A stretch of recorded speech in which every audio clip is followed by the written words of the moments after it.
Okay, so basically, my name's CJ, and I figured today I would do something a little different and tell you some of my favorites for this month. So I never imagined that I would actually do a favorites video just because I don't go out and buy myself a lot of stuff very often, but Christmas was last month, so I did get a few things, and there's been some shows and music that I've really been into that I wanted to talk about with someone. So I guess I'll start with beauty, and the first thing that I've really been enjoying is Real Techniques brushes.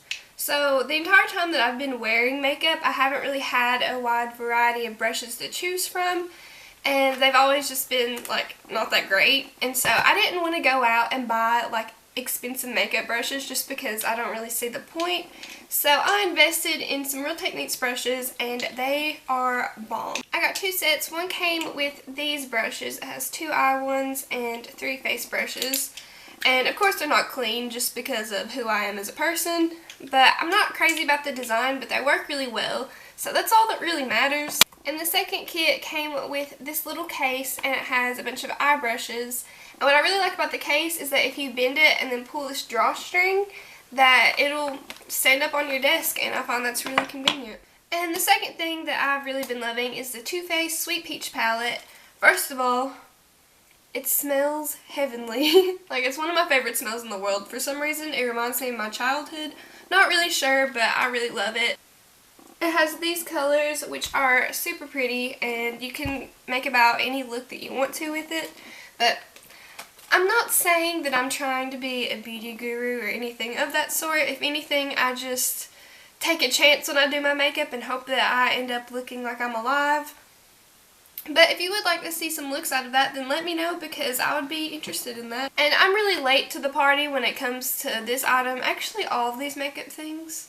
But I finally got the Anastasia contour kit, and I am obsessed with it. It also smells good, but not in like a fruity, normal way. You know, like the smell of a new car or a department store or something that you really like and you don't understand why? It smells like that, and so every time I put it on, I just have to smell it.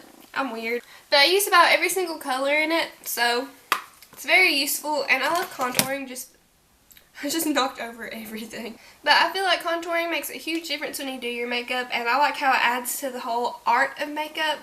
It's mostly why I enjoy it, and plus that way I don't look like I'm dying. But for Christmas, my sister actually got me this little kit full of samples of Smashbox primers. So the first thing it came with is the Photo Finish Foundation Primer, and it has changed my makeup game so much. It just makes applying your makeup so smooth, and it stays on forever pretty much until you take it off. So I'm definitely going to repurchase this one. And it came with the 24-hour shadow primer, which I was a little skeptical about just because I have a Wet n Wild eyeshadow primer that I'm obsessed with. And it's only like $4 at Walmart, and so I loved it quite a bit just because I'm cheap.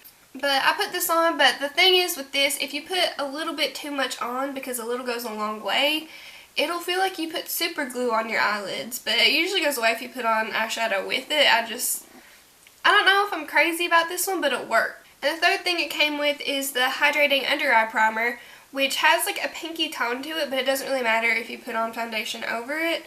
But it gets rid of the creasing right here, which I seem to get. The last thing it came with is the primer water. I don't really use it as a primer as much as I do a setting spray, just because the foundation primer is so fantastic. But it has like a similar finish to it as the Urban Decay setting spray does. And I don't know if it's cheaper or not just because it came in this kit, but I really like it. I've already used like this much of it, so I obviously enjoy it a little too much. And recently I went to go repurchase the mascara that I always get, and I accidentally got the waterproof version, which I hate waterproof mascaras. It's so hard to get off. And I used to only use makeup wipes, and so there would always just be remnants of like crusty mascara on my eyelashes. That sounds disgusting. But I picked up this little sample size of Too Faced Mascara Melt Off, and all you do is you open it. The brush is really weird, and I've almost blinded myself with it several times. But all you do is you put it on, you let it sit for a minute or two, and then it just wipes off all of your mascara. And it's supposed to condition your lashes also, but I don't really know how to understand if it's doing it.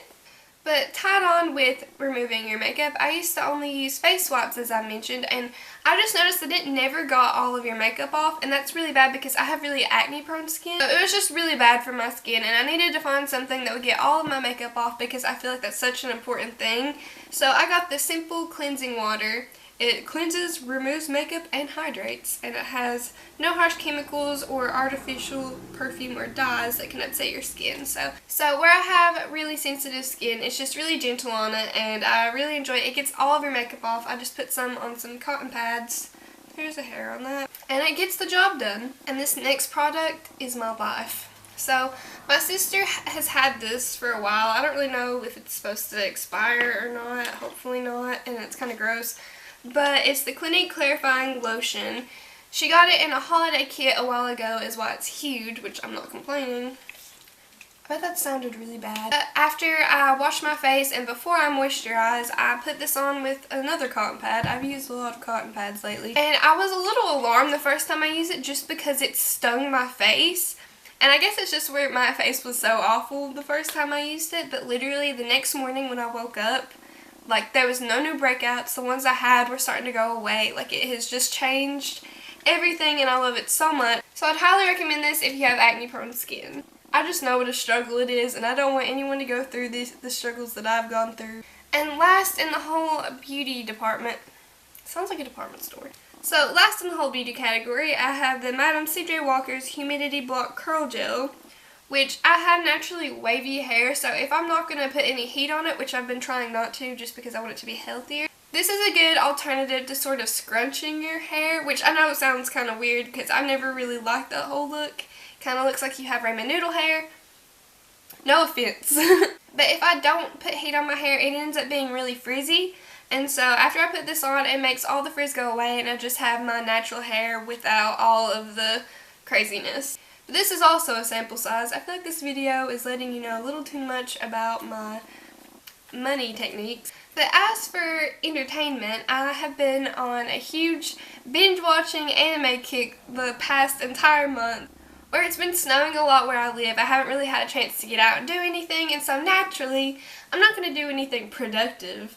I'm going to watch anime until I can't anymore. And side note, with anime, I know you might be a little about it, because most people I mention it to are a little, like, they don't understand the appeal of it just because I guess it's in a different language, and the thought of it being animated kind of turns them off to it. Like, if you like art, or you like intricate storylines, or you like just really, really emotional things, then go check out anime. If you don't watch it, then I was one of you at one point, and one day I was just like, no, I need to open my mind to this. I'm being too close-minded, so I watched it, and I never stopped watching it because it's so good. So recently, the first season of Yuri on Ice has completed. I'm not going to give away any spoilers, don't you worry, but I mean, everybody that watches anime is pretty much in love with this, so I don't really have a need to tell you about it. It's just about ice skating. I really enjoyed it. I watched it all in like one night, which is a little concerning, and then after that there was like 2 more weeks until the season finished, so I was a little late on that,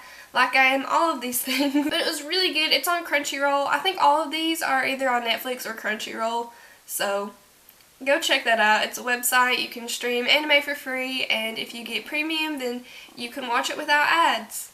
But the second anime that I've watched, well, I was actually rewatching it just because it came out like 4 years ago. Everybody already knows what I'm talking about. It's Attack on Titan. I rewatched this because in spring, I just watched the trailer like yesterday, but I already knew in spring there was a new season coming out, and I am so excited. But I'm trying not to get too far into the plots of all these things because I feel like that could be a video completely on its own. But if you haven't seen it, then I don't know what you're doing because like everyone is obsessed with it, even people that don't watch anime or anything like that. But I also started watching Your Lie in April, and I know that's like a pretty old anime, but I've been really into it. It was on the popular page and I was like, oh, this looks cute, and so I chose to watch. And honestly, I don't like romance things, I don't like chick flicks, I don't like any of that, but this story was just so like beautiful and it made me cry. I hate crying, but I didn't cry at it. It was just so good. And I never known that there was anime on Netflix, and so I just discovered that like last week.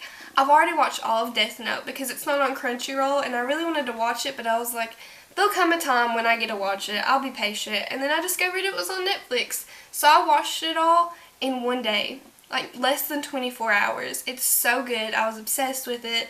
And just like the whole detective-y vibe it has, like I lived off of it. So yeah, I finally watched Death Note. About time. but it's probably one of my all-time favorite animes, and I know it has a second season, but I'm just not really interested in watching it, and I've heard that it kind of sucks, so.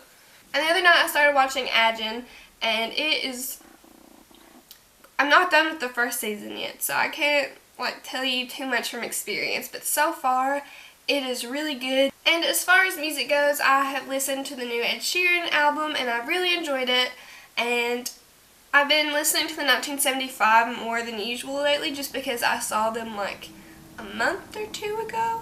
Yeah, I saw them live and it just made me nostalgic on all of the 1975 obsessions that I had like a year ago when I saw them. So if you enjoyed this video, please give it a thumbs up. It would mean a lot to me, and please comment some things that you've been enjoying this month because I would love to check some of that out. I do have a little treat in store for you this week, so be sure to stay tuned to my channel and hit the bell if you want to be notified of this, and subscribe to me if you want to see new videos from me in the future. And I'll see you next time.